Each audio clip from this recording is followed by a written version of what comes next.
Welcome, everyone. Pause right here, because what if the most ridiculed engineering gamble in early American history, a 363-mile, hand-dug ditch, mocked as Clinton's Folly and little short of madness by Thomas Jefferson himself, became America's first true national highway, slashed freight costs by more than 90%, connected the Atlantic Ocean straight to the Great Lakes, and single-handedly crowned New York City the undisputed commercial capital of the young United States. Hello, friends and fellow Americans tuning in from coast to coast, whether you're in the skyscraper shadows of modern Manhattan, the historic streets of Albany, the bustling waterfront of Buffalo, or the rolling farmlands that once felt a world away from the sea. Grab a seat, settle in, and let this tale unfold like the steady current of a brand new waterway, vivid, dramatic, and packed with the real heartbeat of our young nation pushing westward in its boldest hour. Picture the scrape of shovels in thick clay, the boom of black powder blasts through solid rock, the cheers of thousands lining a completed canal, and the quiet pride of ordinary families who watched a ditch change the destiny of an entire country. This is the story of the Erie Canal's completion in 1825, not as dry dates on a page, but as it lived and breathed through the lives of dreamers, diggers, and determined families who bet everything on a crazy idea.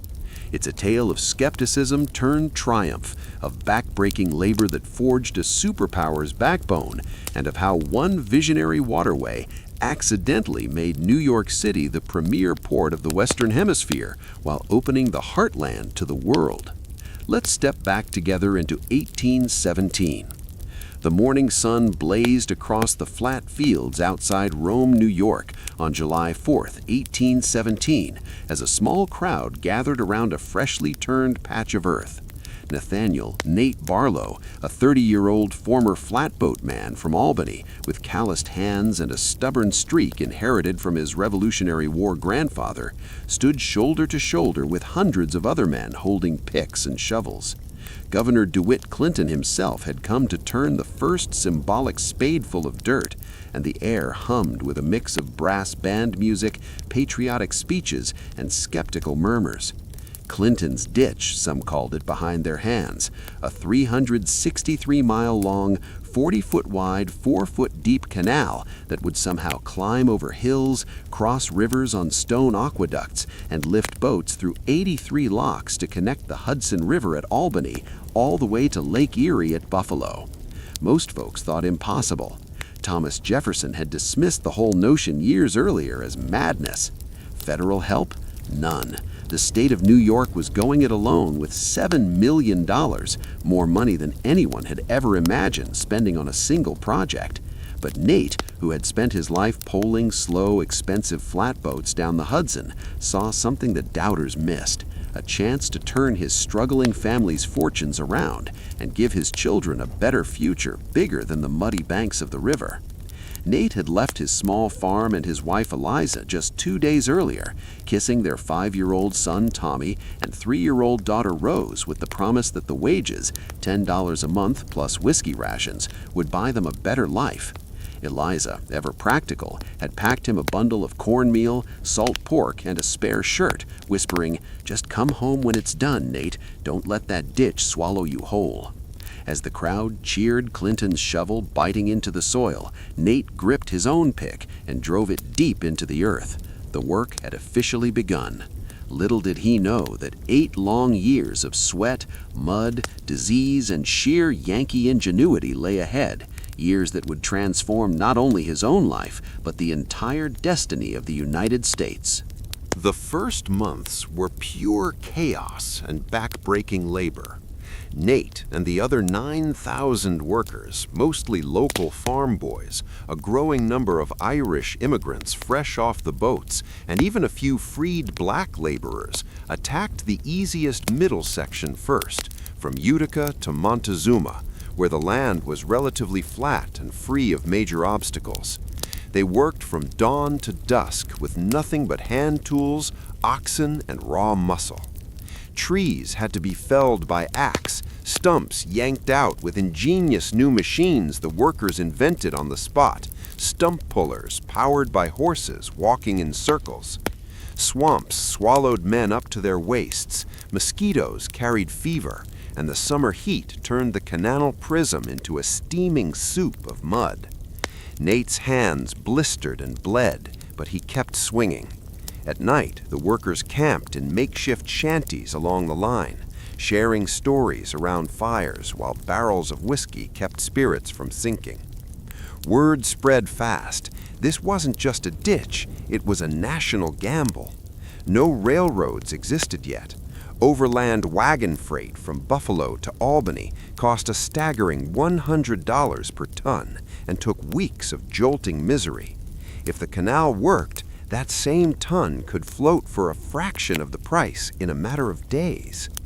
By the end of that first season, Nate had risen from common digger to foreman of a small crew. He wrote letters home whenever a packet rider passed through, describing the marvels he was helping create. "We're cutting a perfect prism, 40 feet wide at the top, 28 feet at the bottom, 4 feet deep," he scribbled by lantern light one evening. "Engineers with no fancy European training are figuring it out as they go. They've even invented hydraulic cement right here in America that hardens underwater for the locks." Eliza wrote back with news from the farm.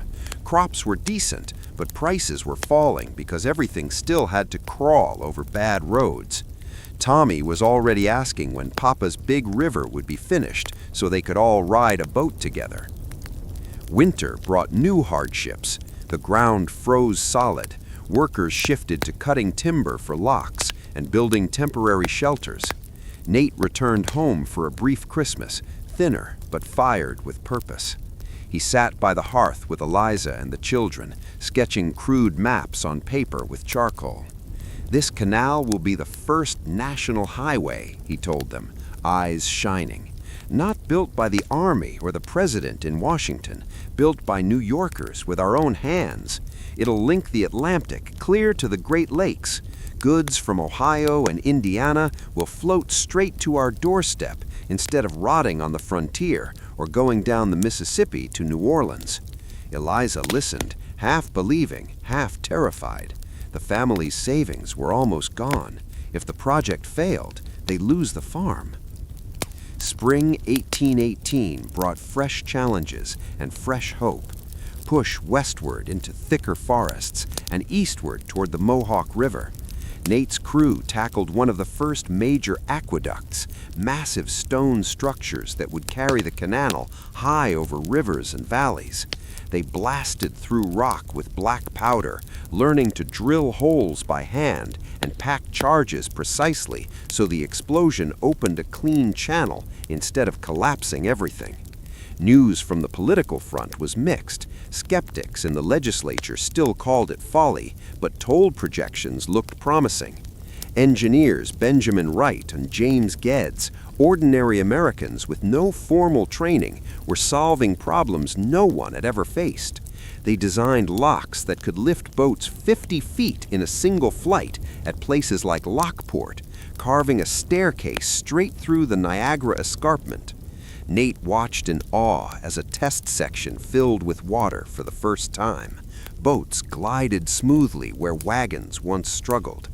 "It's working," he whispered to his crew one evening as the sun set over a newly completed prism. "By God, it's actually working." The human cost, however, was mounting. Cholera and malaria swept the camps. Men died by the dozens and were buried quietly along the route. Nate himself nearly lost a foot to a slipping pickaxe. Yet the work never stopped. Immigrants poured in, Irishmen fleeing famine, Germans seeking opportunity, bringing new songs and new determination. By 1820, the middle section was open for limited traffic, and the first tolls trickled in. Nate, now a seasoned lock tender and occasional packet boat pilot, was promoted again. He moved his family to a small cabin near Utica so Eliza and the children could be closer. Tommy, now 8, helped carry water to the workers. Little Rose learned to spot wildflowers growing along the fresh banks. The canal was changing everything already. Farmers who once hauled grain by wagon now floated it cheaply to market. Rochester's flour mills boomed. Syracuse's salt works expanded. Villages that had been sleepy crossroads exploded into thriving towns. Still, the hardest stretches remained. Eastward, the canal had to hug the treacherous Mohawk River gorge, crossing it on towering aqueducts that made even seasoned workers dizzy. Westward, the deep cut at Lockport required blasting through solid dolomite rock for 2 miles. Nate spent months there, ears ringing from constant explosions, clothes caked in stone dust. Letters from home kept him going. Eliza wrote of neighbors who had doubled their income because of the partial canal. She had planted extra potatoes to sell to the growing work crews. The children ask every night when the big boat ride will happen, she added. They dream of seeing Lake Erie. By 1823, the entire route was connected in sections, and test boats began making short runs. Skepticism finally began to fade. Even former doubters admitted the impossible was happening. Nate stood on the deck of a small packet boat one crisp fall day as it passed through a newly finished lock, the water rising smoothly beneath them. "This is more than a canal," he told the passengers, merchants, settlers, and curious travelers. "The Great Lakes will feed the Atlantic, and New York City will become the heart that pumps commerce to the world." The final push in 1824 and early 1825 was a frenzy of finishing touches. The last locks were completed, the last aqueduct stones set, the last banks tamped firm. On October 26, 1825, the great day arrived. In Buffalo, thousands lined the banks as the sleek cedar packet boat Seneca Chief, gaily decorated with bunting and carrying Governor DeWitt Clinton himself, cast off for its historic voyage. Nate, now 38 and a proud canal captain with his own small boat, had been chosen to join part of the flotilla. Eliza and the children, Tommy, now 13 and strong enough to help pull, Rose, 10 and wide-eyed with wonder, stood beside him on the deck of their vessel as it joined the procession. Cannons fired in relay all along the 363-mile route, a thunderous chain of celebration that echoed from Buffalo clear to New York Harbor. Bands played, crowds cheered, and every town along the way turned out with speeches, banquets, and fireworks. The journey took 10 glorious days. At every stop, Rochester, Syracuse, Utica, Schenectady, people poured out to greet the boats. Farmers who had once cursed the ditch now waved bushels of wheat they could finally sell at premium prices. Nate pointed out landmarks to his children, the soaring aqueduct over the Genesee River, the dramatic flight of locks at Lockport, where boats seemed to climb stairs into the sky. On November 4th, the flotilla reached New York Harbor. Governor Clinton stood at the bow of the Seneca Chief and ceremonially poured 2 kegs of sparkling Lake Erie water into the salty Atlantic. The wedding of the waters was complete. Cheers erupted from thousands gathered on the waterfront. Cannons roared again. Church bells rang across Manhattan. Nate, standing on his own deck with Eliza's hand in his and the children pressed close, felt tears sting his eyes. "We did it," he whispered. "That ditch we dug with our bare hands just married the ocean to the lakes." The impact was immediate and staggering. Freight rates plummeted from $100 a ton to barely $10, some routes even $4. What once took 3 weeks by wagon now took 8 days by water. Goods from the Midwest, wheat, lumber, Potash, furs, poured into New York City. The port that had once lagged behind Philadelphia, Baltimore, and even New Orleans suddenly handled more tonnage than all of them combined. Warehouses along the Hudson bulged. Immigrants flooded in, finding cheap passage west on Canal packets. Cities along the route boomed. Buffalo became a major lake port. Rochester, the flour milling capital of the world. Syracuse, a salt and manufacturing hub. Within 9 years, the $7 million investment had been paid back entirely through tolls. The canal didn't just move goods, it moved people and ideas. It bound the young nation together at a time when sectional tensions threatened to pull it apart. It proved that ordinary Americans, without royal engineers or federal millions, could accomplish miracles through vision, grit, and cooperation. Years later, Nate and Eliza would stand on the banks near their now prosperous farm, watching sleek packet boats glide past, loaded with the bounty of the West. Tommy had grown into a canal engineer himself, helping plan enlargements. Rose married a merchant whose business owed everything to the waterway. Nate would often tell visitors they called it Clinton's Ditch and laughed. But that ditch became the first national highway, the artery that fed New York City and made her the Empire State in truth. It connected the Atlantic to the Great Lakes, and in doing so, connected a scattered people into one unstoppable nation.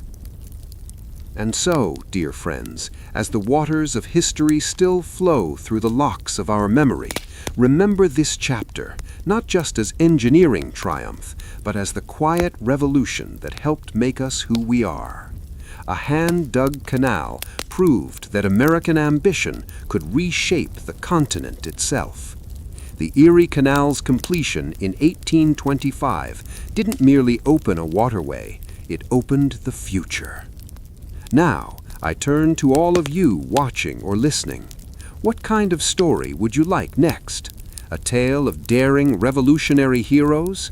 The thunder of the War of 1812? The wild frontier of the Louisiana Purchase? Or perhaps something from another corner of our rich American past? Be sure to comment below and let us know. Your voices shape these journeys.